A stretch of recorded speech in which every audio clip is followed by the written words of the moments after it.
like a whirlwind sometimes, can it? We face challenges that leave us feeling overwhelmed and unsure. It's during these times that we need to remember we're not alone in our struggles. The Book of Psalms, nestled in the heart of the Bible, offers a collection of heartfelt prayers and songs that resonate with our own human experiences. Psalm 55, in particular, speaks directly to the turmoil we might face, reminding us of God's unwavering presence and comfort. The author of this psalm, King David, knew a thing or two about facing adversity. He faced betrayal, threats, and countless dangers throughout his life. Yet, in his pain, he turned to God, pouring out his heart in prayer and finding solace in divine promises. This psalm is a testament to the power of turning to God in our darkest hours. It reminds us that even when friends and family fail us, God remains a steady anchor, a beacon of hope in the storm.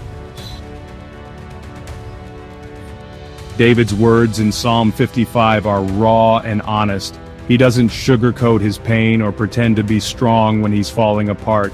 "My heart is in anguish within me, the terrors of death assail me," he cries out. "Fear and trembling have beset me, horror has overwhelmed me." These aren't just words on a page, they are the raw, visceral emotions of a man pushed to his limit, betrayed by those he trusted, surrounded by enemies. Haven't we all felt that way at some point? That deep ache in our hearts when life throws us a curveball? The anxiety that grips us when we face uncertainty and fear? David's vulnerability reminds us that it's okay to not be okay, to acknowledge our pain and fear. We don't have to pretend to be strong when we're hurting. God sees our tears. He hears our cries for help. He's not intimidated by our brokenness, but welcomes us with open arms, offering comfort and strength when we need it most.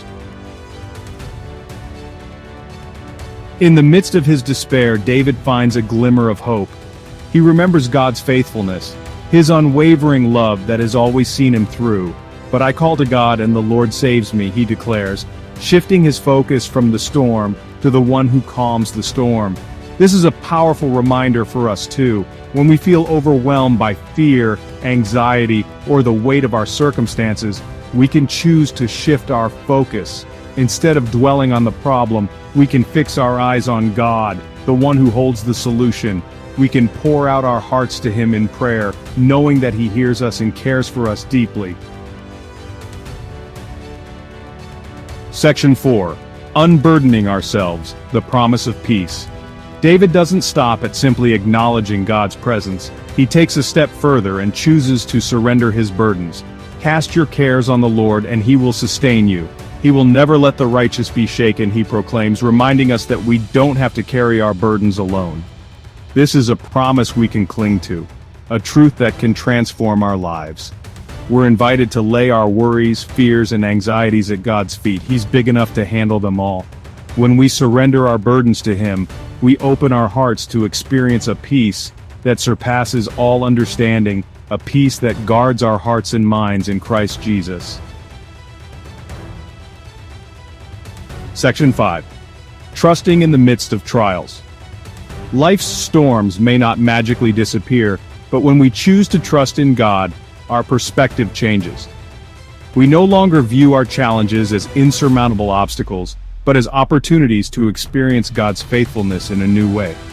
Psalm 55 encourages us to choose faith over fear, hope over despair. It reminds us that even when we don't understand our circumstances, we can trust in God's goodness and His plan for our lives. So let's follow David's example and run to God when we're afraid, surrender our burdens to Him, and trust in His unwavering love to see us through. He is our refuge and strength, an ever-present help in trouble. Let's choose to find our peace in Him no matter the